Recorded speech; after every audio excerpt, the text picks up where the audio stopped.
Javier Ortega Smith, secretario general de Vox. Señor Ortega Smith, buenas noches. Muy buenas noches. Ahí en el Congreso, el líder de su partido ha propuesto al presidente Sánchez un referéndum sobre las nucleares. ¿Me lo puede desarrollar un poco exactamente qué es lo que quieren consultar? Bueno, exactamente no ha propuesto un referéndum. Pues así se ha traducido sus palabras. Normalmente muchos medios de comunicación lo habrán hecho mal.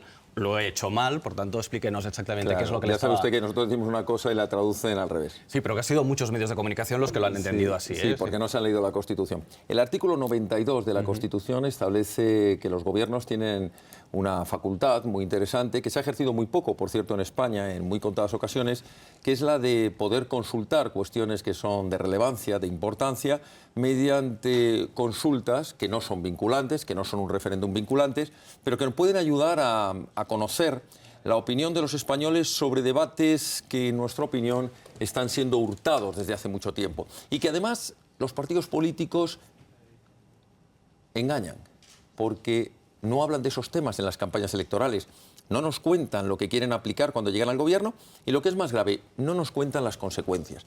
Nosotros creemos que es bueno, que es sano, que es democrático y que es complementario, además, con el sistema de representación parlamentaria, el hecho de que desde los gobiernos se pueda proponer, por ejemplo, preguntar a los españoles si prefieren una política de puertas abiertas en la inmigración o una política de seguridad en nuestras fronteras.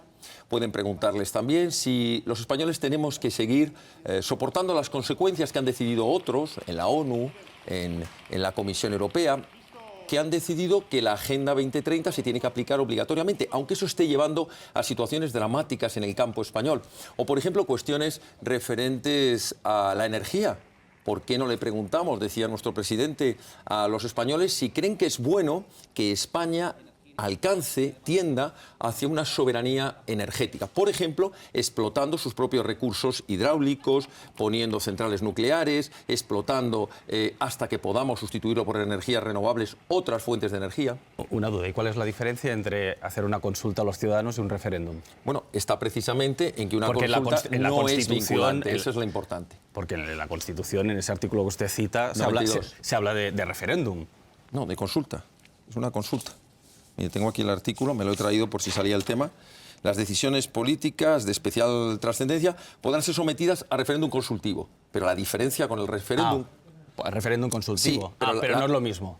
No, porque no obliga al gobierno. Es que, mire, aquí la cuestión importante es que el gobierno de la nación pueda conocer si los españoles tienen que aceptar a pies juntillas unos debates que no han sido ni siquiera consultados. Se lo voy a decir de otra manera. Nosotros estamos percibiendo en la política española que muchas personas, y no estoy diciendo ni mucho menos que sean afines ni votantes a Vox, se plantean constantemente cuestiones que en el consenso progre, en el consenso de los partidos políticos, durante 40 años Partido Popular y Partido Socialista han considerado que eran temas que tenían que aplicarse sí o sí.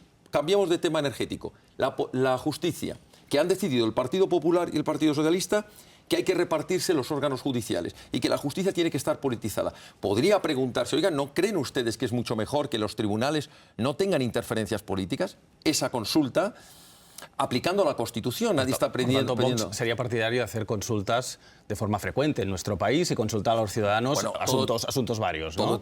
Todo tiene un límite. Quiero decir, en 40 años se haya utilizado 2 veces este mecanismo, pues digo, a utilizarlo todas las semanas. No somos Suiza, que hace evidentemente habitualmente no vamos a estar, referéndum. Creo que no sería serio estarle preguntando a los españoles si quieren que les digamos de qué color se van a pintar los pasos de cebra. Estamos hablando de cuestiones importantes. Hablamos de explotar nuestros recursos. Estamos hablando de la política de seguridad y de fronteras. Estamos hablando, por ejemplo, de la política lingüística. Si creen que está debidamente protegido el español y el derecho a estudiar y a poder educar a tus hijos en español. Estamos hablando de cuestiones, por ejemplo, como si es lógico seguir financiando a los partidos políticos, a los sindicatos, a las organizaciones patronales. Creemos que hay muchas cuestiones que se han dado por sí, como si fueran obligatorias. Y creemos que es curioso porque cuando se pregunta a los españoles en estos temas suele haber una coincidencia, aunque algunos te digan que votan al partido Vox, al Partido Popular, al Partido Socialista o cualquier otro partido, porque al final hay sentido común y te dicen, oye, pues yo prefiero que se invierta en sanidad, en educación, que no están financiando, por ejemplo, a los partidos políticos, a los sindicatos, a la patronal, o gastando dinero en organismos inútiles que a mí, como español, no me revierten en nada. Una cosa más y avanzamos. Sí. Por tanto, usted cree que no es suficiente que haya elecciones cada 4 años, porque cuando tú votas a un partido, votas un programa y se supone que ya en ese programa viene establecido qué va a hacer el partido si gobierna y por lo tanto ya sabes si va a invertir de una manera u otra o que si va a subir o bajar impuestos. Otra cosa es que luego las promesas o el programa no se cumpla. Pero se dan las dos circunstancias. Cosas que se prometen en campaña que luego se incumple totalmente. Ustedes recuerdan la campaña a Pedro Sánchez diciendo que jamás pactaría con los que tienen las manos manchadas de sangre, los bilduetarras, que jamás pactaría con los que acababan de dar un golpe de Estado, con los separatistas, que jamás pactaría con los comunistas, refiriéndose a Podemos, que van a traer a España las cartillas de racionamiento. Fíjese qué actualidad están las cartillas de racionamiento. Y luego hizo justo lo contrario. O quienes dicen, por ejemplo, como el Partido Popular de Mariano Rajoy, lo recuerdan, que bajaría todos los impuestos, hizo la mayor subida fiscal que hay. Unos mienten porque dicen una cosa en la campaña y directamente hacen la contraria. Y otros lo que hacen es que hay determinados debates que los hurtan, que no los meten en la campaña, que no los debaten, pero luego los sacan a relucir. Estamos hablando, por ejemplo, de la Agenda 2030 y la aplican con verdadera pasión. Nosotros lo que decimos es que hay cuestiones que afectan a la vida de todos los españoles, repito, con independencia de qué parte vivan de España o qué partido voten, que sería bueno conocer, porque mire usted, si sobre una cuestión sale que, por ejemplo, si nosotros preguntásemos a los españoles, ¿ustedes creen que la legislación protege suficientemente a la propiedad frente a la ocupación ilegal?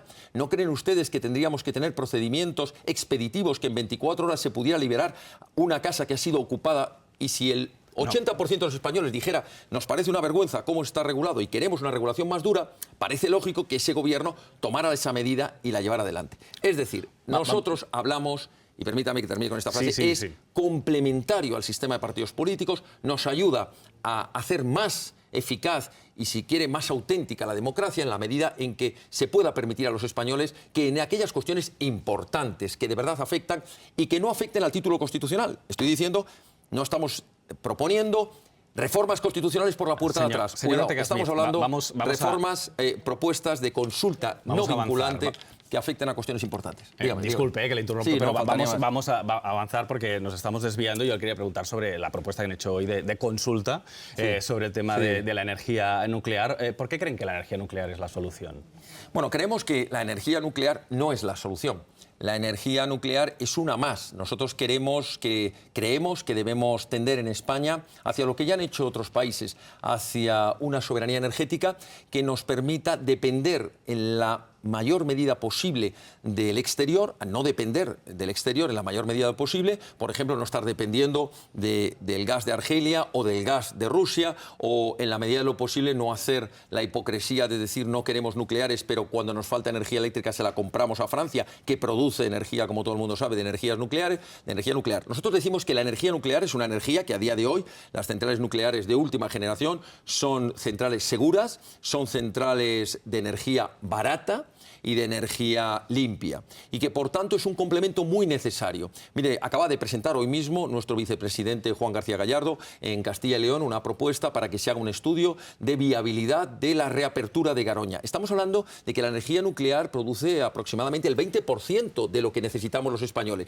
y lo que no aceptamos pero esto sería una medida, está claro, a medio o incluso a largo plazo. Es cierto. Decir, no se puede reabrir Garoña en meses. Bueno, ya está construida, lo que hay que hacer es reactivarla. Bueno, pero también se necesita una inversión de dinero que alguien tendrá que pagarlo. Es evidente. ¿Quién pagaría la reapertura de Garoña o la creación de una nueva central nuclear en nuestro país? Mire, las empresas que explotan las centrales nucleares estarían deseando ponerlas en marcha. Mire, aquí las empresas energéticas querrían poner otra vez en funcionamiento Garoña. El problema, por supuesto, aquí el problema es que las autorizaciones... Yo visité Garoña cuando estaba funcionando y veía que las empresas nos decían que el gobierno les estaba limitando la autorización de explotación de Garoña. Rajoy en su momento se lo ofreció en 2017 cuando se cerró y lo rechazaron por el coste que les suponía. Sí, pero porque les hacía pagar un peaje que era inasumible. Lo que estamos nosotros diciendo, para que se me entienda claro, es que ninguna energía por sí misma va a ser la solución energética de España. Pero lo que es un suicidio energético es lo que se ha hecho hasta ahora, que ha sido promover el cierre de centrales y no construir ninguna otra, cuando otras naciones en Europa tienen un plan de apertura, Francia, Alemania, de apertura de centrales nucleares. Promover, aplaudir con gran fiesta cuando se volaba por los aires las centrales térmicas, no permitir la explotación real de todos los recursos hídricos. Francia es el país europeo con más centrales nucleares. Y durante estos últimos días hemos visto cómo la electricidad precisamente en Francia no es que sea muy barata. Por eso le digo, incluso ha sido algunos días el país europeo con la electricidad más alta. ¿Por qué? Porque no podía tirar de las centrales nucleares porque las tenía que cerrar por mantenimiento. Es decir, apostar por la nuclear no siempre te garantiza tener controlado el mercado energético y los precios. Exactamente, tiene usted toda la razón. Por eso he empezado diciendo que lo que debemos buscar es la soberanía energética. ¿Cómo? Mediante un mix energético. Y si nuestro país es un país con sol, si es un país con viento, bienvenidas sean. ¿Por qué no? ¿Y por qué no apostamos? No son suficientes. Sí que apostamos. Es que vamos a ver, y mire, no son suficientes. ¿Por qué no son suficientes? No son suficientes para la capacidad que tenemos en este momento. Con las infraestructuras adecuadas sí que lo sería. Ese es el ideal, pero hasta que lleguemos a ese momento... Bueno, pero es lo mismo que podemos aplicar entonces con las nucleares, porque usted dice las nucleares puede ser una solución, construir una nuclear... Pero usted sabe que hay energías renovables, como puede ser un salto hidráulico, como puede ser el viento, que no son permanentes y que además es muy difícil acumularlo. Ese es el gran problema que tiene la hidráulica. No se la he dicho porque con la situación de sequía que tenemos no hemos podido tirar de la hidráulica. Nosotros lo que creemos, y los expertos nos están diciendo, es que para lograr abaratar el coste de la energía, que por cierto tiene una importancia muy grande, no es solo la factura. Del coste de la energía usted sabe que viene todo lo demás. Se encarecen los productos, el encarecimiento de los productos lleva a un empobrecimiento, una carestía en la adquisición de producto, una carestía de la vida y por tanto un empobrecimiento. Es decir, una nación que no tiene energía propia es una nación que está sometida primero a la dependencia del exterior y segundo, lo que es muy grave, a que todo el proceso productivo, desde quien genera, tiene una explotación agrícola, ganadera, una industria, termine produciendo los productos mucho más caros, menos accesibles, porque la inflación, los sueldos no suben a la vez que ese aumento de los precios de consumo. Entonces usted me dice, ¿es la energía nuclear la solución? Por sí sola no, pero es que tampoco se ha demostrado que lo sea por sí sola la eólica ni por sí sola. Estamos hablando que en estos momentos, si tenemos un 20% nuclear, tenemos un 20% de energías renovables, tenemos un 20% de otras energías, lo que nos están diciendo es que, de la hidráulica, por ejemplo, nos están diciendo que necesitamos explorar y explotar todos los recursos. Nosotros lo que decimos es que no hay que negarse a ninguna energía. Y también reabrir también las térmicas. Sí, mire usted. Pero yo sobre el tema de las térmicas, le quería preguntar, con lo que hemos vivido este verano, la pregunta ya sabe por dónde voy, ¿no? Con el verano más caluroso de los últimos años, con los incendios forestales que hemos tenido, con esta sequía acuciante que vive España, ¿realmente apostar por algo que contamina le parece lo más adecuado? Mire, cuando hay un plan precisamente para ir cerrándolas. Nosotros precisamente lo que queremos es proteger el medio ambiente y lo que se ha demostrado es que la agenda...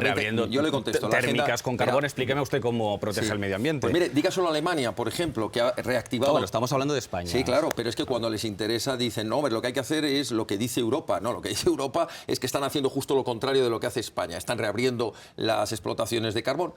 Igualmente también Alemania tiene una situación, distinta a la que tenemos aquí en España. Claro. Y Francia también, Italia también, pero hay algunos que están luchando por tener soberanía energética y hay otros que estamos luchando están peleando precisamente por lo contrario, para que España se quede sin energía y que tenga la energía más cara. Pero es que mire, hay una cuestión que es muy importante y usted me ha dicho que claro, es que no hay que contaminar.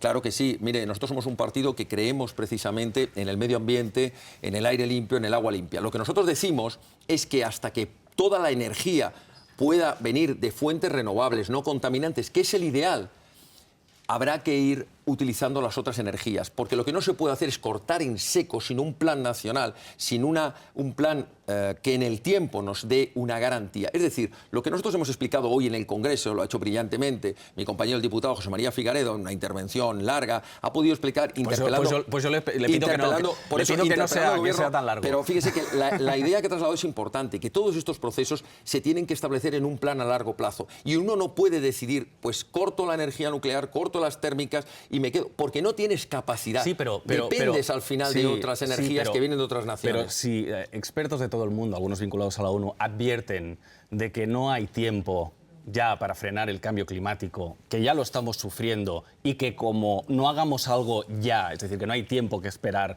la situación será insostenible e irreversible? Sí, pero lo que habría que decirle a la ONU es que empiece por decírselo a China y a Estados Unidos, que contaminan muchísimo más. Ustedes saben, y esto nos explica, que España es uno de los países de la Unión Europea con menor consumo energético por hogar y, por tanto, con mayor eficiencia en el consumo. España, a la que algunos gobiernos como el de Pedro Sánchez está queriendo apretar mucho más que otros países, resulta que estamos en los baremos más bajos. Mire, España tiene una eficiencia en el consumo de 0,3% toneladas de petróleo. No le pongo en duda, pero bueno, ese dato ¿sabe cuál es la media? ¿De quién es ese dato? De la Unión Europea. Entonces, España tiene 0,3% de toneladas de petróleo en España por habitante. ¿Sabe cuánto es la media europea? 0,5. ¿Sabe cuántas emisiones de CO2 emitimos en España? Fíjese qué dato más curioso, es lo que tienen que contar a los españoles.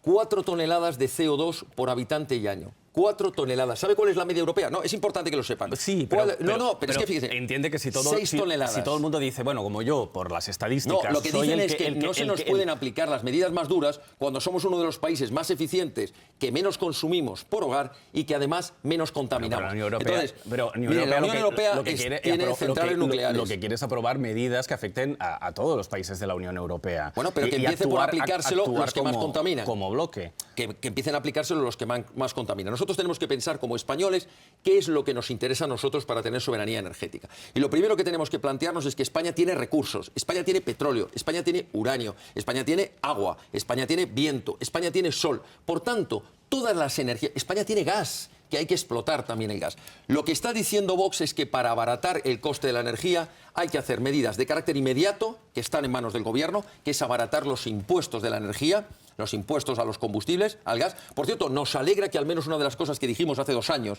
que había que bajar el IVA del gas, por fin el gobierno, 2 años después de estar recaudando... ¿No era una propuesta del PP? No, el PP se la ha apropiado como tantas otras cosas. ¿De ustedes? O sea, sí, ¿el PP se la ha copiado de ustedes? Mire, usted puede ver nuestras medidas, nuestras 100 medidas de hace 2 años, puede ver nuestra Agenda España, y ahí venía perfectamente explicado la bajada del IVA del 21 al 5%. El Partido Popular manda un papelito copiándonos a nosotros y dice, pues mira, me apunto al tanto. Ya que me saca el Partido Popular, según las encuestas, si se cumple lo que pronostican... No se suelen cumplir, ya se lo digo, no se suelen cumplir. No, por lo menos con Vox, con otros partidos no lo sé, pero con Vox no. Bueno, pues vamos a las encuestas y damos por hecho las encuestas, que hemos conocido varias, no solamente unas cuantas últimamente, y da la sensación que PP y Vox están condenados a entenderse. Desde que Feijóo fue elegido nuevo líder del Partido Popular, no ha habido una reunión con el líder de su partido, con Santiago Abascal. ¿Cuándo se va a producir esa reunión? Que en su momento se sugirió que... Bueno, pero no hace falta reunirse físicamente, hay teléfonos, hay correos, ha habido conversaciones permanentes. Entre ambos. Esto lo ha contestado muchas veces nuestro presidente. Nosotros tenemos líneas de comunicación con el Partido Popular, que coincidamos o no en algunos asuntos, pues es evidente que en algunos sí y en otros no. Pero mire, ha dicho usted una palabra, están condenados a entenderse. Pues mire, yo lo que le voy a trasladar la palabra, he entendido el término y me parece muy correcto, creo que tiene usted razón. Nuestro objetivo... por las sumas, ¿no? Sí, por eso es una cuestión matemática. Por una cuestión de matemática. El Partido Popular sabe pura y dura. perfectamente que no va a tener mayoría absoluta y sabe que puede hacer 2 cosas. O seguir ofreciéndole la mano al Partido Socialista para ver si llegan a grandes pactos y se ponen de acuerdo en ese consenso progre, en ese bipartidismo que les gustó durante tanto tiempo, esa... alternancia en el poder, primero estás tú, luego estoy yo, pero las cosas no se cambian. O puede optar en las elecciones generales por decidir, como queremos nosotros, no solo sacar a Sánchez de la Moncloa, sino sacar todas sus políticas de izquierda. Y estar dispuesto, por ejemplo, en este tema que estamos hablando, a abrir un gran debate sobre lo que debe ser la energía en España y los recursos. Un gran debate sobre lo que debe ser la seguridad de nuestras fronteras frente a una inmigración ilegal. Un gran debate sobre lo que debe ser la igualdad de los españoles ante la ley, derogando todas las leyes de la memoria histórica, de la ideología de género y del adoctrinamiento de la escuela. No, pero permíteme que le diga esto. Sí estamos condenados a entendernos, porque para nosotros es prioritario echar a Pedro Sánchez. Y nosotros hemos apelado, nuestro presidente ha apelado al Partido Popular, pero no echar a Pedro Sánchez para poner al señor Feijóo o al señor Abascal a cambio de mantener las mismas políticas. Para eso para eso no estamos luchando. Estamos luchando para cambiar las políticas en España. Esas políticas que están arruinando a los autónomos, a los empresarios, que le están dando fuerza a los separatistas que pisotean la Constitución, que les están dando fuerza... ¿Y si el señor Feijóo necesita su voto afirmativo o su abstención para gobernar, ustedes le van a pedir algo a cambio? Estar en el gobierno, no tenga ninguna duda. Nosotros no hemos venido a regalarle cheques en blanco a nadie. Nosotros no somos la muleta del Partido Popular, eso lo tiene que tener muy claro. Igual que no se nos ocurriría decir al Partido Popular, oye, vótanos en los escaños que nos falten para investir al señor Abascal, pero tú te... No, la democracia consiste en una cosa, que los españoles, cuando votan, deciden qué cuota de poder vas a tener en las instituciones, en el poder legislativo y en el poder ejecutivo. Y que, por tanto, dependiendo del número de votos y el número de escaños, hasta ahí llega tu representación. Lo que tú no puedes pretender es que si los españoles no quieren que gobiernes con mayoría absoluta, tenerla porque hay otro partido que te la regale. No sé lo que pensarán otros. Vox lo tiene muy claro. Vox está en política para intentar hacer el 100% de sus políticas. Si no tenemos, de momento, la mayoría absoluta para aplicarlas todas, aplicaremos en proporción del resultado democrático que nos den los españoles. Yo creo que esto, desde un punto de vista del debate ideológico democrático, es incuestionable. El que algunos hayan pretendido alguna vez es que Vox tiene la obligación de darle... Vox no tiene la obligación de darle los votos a nadie. Vox lo que tiene es la obligación de ser coherente y que lo que ha prometido, cumplirlo con sus votantes. Espero que otros partidos piensen igual que nosotros. Y, por tanto, en proporción del resultado que haya en las elecciones generales, nosotros lucharemos por tener la presidencia de España, por ser el partido que pueda asumir la dirección de la nación. Los españoles pueden decidir que sí o que no. Y en proporción de los votos que tengamos, del número de escaños que tengamos, si tenemos que entendernos con el Partido Popular, haremos todo lo posible. Haremos todo lo posible porque nuestro objetivo primero es que hay que echar a Sánchez y a toda la colección de socios que están arruinando España. Pero eso sí, con respeto hacia el resultado de las urnas, que eso se llama democracia. ¿Qué relación tiene con Macarena Olona? Bueno, Macarena Olona ha sido miembro de nuestro partido, como sabe, ha sido la secretaria general del grupo, he tenido una buena relación con ella. Macarena Olona, por las circunstancias que ustedes conocen de sobra, ya no está en Vox. Ciertamente, pues no tengo ahora relación con ella. ¿No ha hablado con ella después de que dejara la política? No he tenido oportunidad de hablar con ella. Me consta que hay otros miembros del partido que sí han tenido oportunidad. Y niega, por tanto, las informaciones que todos hemos leído de que había una mala relación entre ustedes. Mire, esto sería imposible el estar contestando a todas las cosas que han salido publicadas. Yo le puedo decir que la mayoría son invenciones, que solo buscan titulares y que además lo único que están buscando es crear una falsa división dentro del partido. Yo les voy a dar hoy una mala noticia a algunos editores de panfletos. Vox es un partido unido. Es un partido con las ideas claras, a diferencia de otros partidos que dependiendo en qué parte de España dicen una cosa o la contraria, depende del varón al que preguntes. Y Vox es un partido con una organización sólida, con unos cuadros perfectamente unidos, con una dirección nacional bajo la presidencia de Santiago Abascal y la Secretaría General que dirijo yo.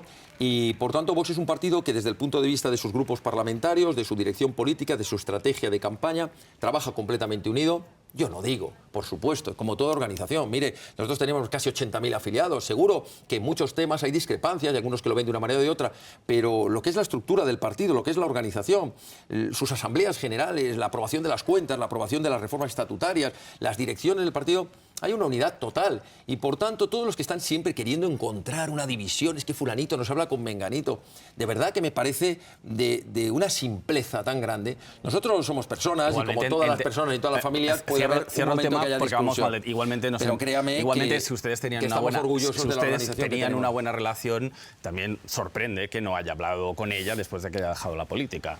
Bueno, pero bueno, yo le voy a contestar para que no se quede usted con la duda. Sí, pero una buena relación no significa que con todas las personas que compartes en política, con tus compañeros, por ejemplo, el partido, con unos puede ser más amigos, menos amigos. Pero un WhatsApp lo mandas. Bueno, pero eso también es verdad que depende de como diría, que con unas personas tienes más afinidad personal y con otros. El trato político siempre ha sido de absoluta cordialidad, cada uno dentro de sus funciones. Bueno. Lo que importa es que quede claro un mensaje para todos los agoreros o todos aquellos que quieren tener alguna esperanza de que nuestro partido está en vías de agua, está en divisiones internas.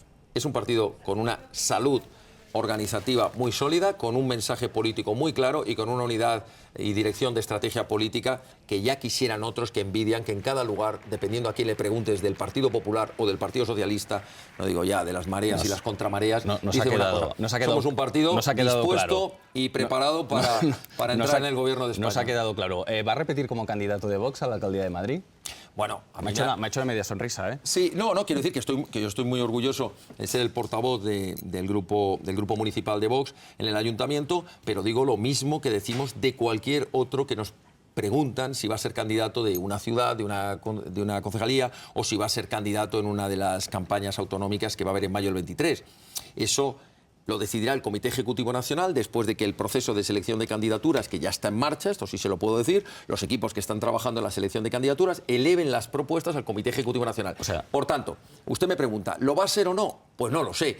Si me lo ¿Usted de momento sigue empadronado en Madrid?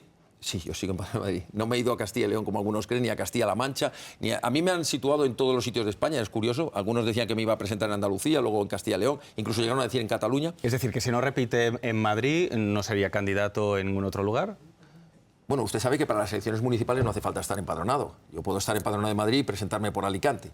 Que lo digo a los efectos de la ley electoral. Pero que no hace falta el empadronamiento. Pero usted sabe que yo le preguntaba por qué... Por autonómicas. Eso es, y por qué se le coloca a usted en Castilla-La Mancha como candidato. No sé por qué, esas son cosas que salen...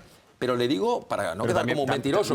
O sea, lo niega, no es... No. Yo lo que he dicho, me preguntaron el otro día en Albacete, es que que no lo sé, si el partido decidiera que yo me tengo que presentar por Castilla-La Mancha, pues me presentaría por Castilla-La Mancha. Porque nosotros lo que hemos dicho es que vamos a estar allí donde creamos que somos más útiles para los españoles. Pero le digo lo mismo Castilla-La Mancha que Navarra, con igualdad de posibilidades. Es decir, como si me dicen que repita por Madrid o me dicen que me vaya a Valencia. Ya que me ha hablado de Albacete, si le interesa, hay una localidad en Albacete que se llama Salobre. ¿Sí? ¿Y quiere que me presente por ahí? No, por si se quiere empadronar. Era una broma por lo de Salobreña. No, lo que le quiero decir es que le aclaraba que para presentarte en las elecciones municipales no hace falta estar empadronado. Vale, puedes estar empadronado en Madrid y presentarte por Barcelona. Entiendo, es decir, que a lo mejor le vemos de candidato de alguna otra ciudad. Ya veremos. Posible. Abrimos la mesa también a nuestros tertulianos si quieren también preguntar al invitado. Empezamos por María, por ejemplo. Sí, buenas noches. Sí, muy buenas noches. Ha tenido usted un día intenso. Esta mañana nos hemos visto en el Tribunal Supremo dentro de esa estrategia de activismo político en los tribunales por la que ustedes han optado. Allí ha dicho que la señora Gabriel ha mentido en el Tribunal Supremo esta mañana al juez Llarena porque ha negado haber recibido un requerimiento del Tribunal Constitucional no he dicho eso. en orden al delito de desobediencia. No he dicho ¿Ustedes van a seguir promoviendo la acusación contra líderes independentistas como la señora Gabriel y con qué pruebas, sobre todo? Permítame que le aclare dos cuestiones. Nosotros no hacemos activismo político en los tribunales, respetamos el Estado de Derecho. Otra cuestión muy diferente es que nuestras convicciones y nuestras ideas políticas nos llevan también a la lucha en los tribunales cuando creemos que se está pisoteando la Constitución, como en el golpe de Estado en Cataluña, o cuando se cometen graves delitos de corrupción política, o cuando creemos que ha habido enaltecimiento de terrorismo. Nosotros nos personamos como acusación popular no para hacer política en los tribunales, que eso es una desfachatez, sino para defender nuestras ideas, que entre otras está el Estado de Derecho y la legalidad. Punto segundo, yo no he dicho que haya mentido la señora Ana Gabriel porque no haya recibido, porque ella ha dicho que no ha recibido una notificación del Tribunal Constitucional. Es que eso ya lo sabemos. El Tribunal Constitucional no le notificó personalmente. Yo lo que he dicho es que a preguntas nuestras, que no ha querido contestar, pero que sí ha contestado la misma pregunta de su letrado, cuando le han preguntado si tenía conocimiento, obvio, porque lo teníamos todos los españoles, de que había habido unas resoluciones del Tribunal Constitucional prohibiendo el continuar con todo el proceso separatista que se estaba realizando desde el Parlamento de Cataluña y desde las diferentes consejerías, ella ha dicho que no tenía conocimiento. Eso no se lo cree nadie. Tenía conocimiento ella, tenían todos los diputados. Entre otras cosas porque ella era portavoz de la CUP y entre otras cosas porque la mesa del Parlamento de Cataluña tenía conocimiento por una notificación expresa. Eso es lo que he dicho. Y tercera cuestión, que me dice usted, ¿van a seguir ustedes como acusación popular? Desde que nació este partido, hoy estamos personados, me decía la vicesecretaria nacional jurídica, en más de 85 causas, pero de lo más variadas, no solo en la lucha contra los separatistas, que continuamos, porque por cierto quedan varios fugados, entre los que estaban a Gabriel, queda Puigdemont y quedan otros cuantos, la causa no se ha terminado, pero mire, por ejemplo, nosotros hemos iniciado una acción muy interesante en Huelva, un caso Giasa, que les recomiendo a los periodistas que lo sigan, en la que el Partido Popular, el Partido Socialista y Podemos se habían repartido el 80% de los ayuntamientos, cobrándoles el agua más cara, fíjese lo que estoy diciendo, el agua más cara a los ciudadanos de Huelva, quitando un 20% de ayuntamientos que no se sumaron a esto, y con esa empresa, que hemos considerado una organización delictiva, estaban cobrándoles el agua más cara para financiar luego y se repartían el dinero a los partidos políticos. ¿Eso es un hecho probado o lo dicen ustedes ya? Eso es un hecho que nosotros tenemos acreditado ante los tribunales. Pero está en investigación. Se ha abierto un procedimiento criminal. O sea, será todo presunto. Veremos. Y desde luego con 85 causas, que no haya activismo es un oxímoron, o al menos no, lo que hay es una eso actividad. parece. No, el activismo político es el que yo le he negado. Lo que he dicho es que hay una profunda, clara y directa acción política en defensa, judicial en defensa del Estado de Derecho. Es decir, como españoles, creemos que es nuestro deber y como partidos políticos ejercitar la acción popular cada vez que vemos que se cometen determinados delitos que afectan al interés general, bien sea por corrupción, bien sea por delitos de rebelión. Y por tanto, usted me pregunta si vamos a continuar esas acciones judiciales. Créame que sí. Las instrucciones que tiene nuestro partido es que allá donde vea que hay una causa verdaderamente importante que afecta o bien al dinero público o bien al Estado de Derecho, por ejemplo, los recursos de inconstitucionalidad que demostraron que Sánchez había llevado a cabo 2 estados de alarma declarados, gracias a Vox, inconstitucionales. Pensamos seguir con las acciones judiciales en todos los órdenes judiciales. Disculpe, le pido brevedad en las respuestas y también en las preguntas y seguidas. Perdón. Me resulta curioso, como siempre desde Vox hablan de los partidos políticos en tercera persona, como si ustedes no fueran un partido político. Pero bueno, como lo son y se presentarán a las elecciones y pretenden gobernar, que yo creo que ese es el objetivo, no echar a nadie. Eso de echar a Sánchez con respeto a las urnas, bueno, Sánchez está en la presidencia de gobierno con respecto al resultado de las urnas.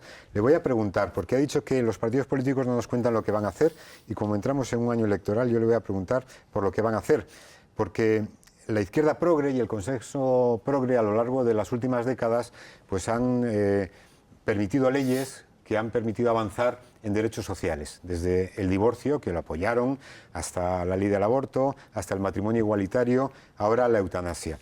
Lo que ustedes llaman la derechita cobarde, el Partido Popular, se opusieron a todas estas leyes, algunas las llevaron al Tribunal Constitucional, pero después cuando gobernaron no las tocaron, por ejemplo el aborto o el matrimonio igualitario. Si ustedes llegan al gobierno, sea presidiéndolo o en un gobierno de coalición, ¿acabarán con estas leyes que han permitido ampliar derechos sociales a los españoles? ¿Sí o no? Y no nos mienta, como el resto de los partidos dice usted que lo hacen.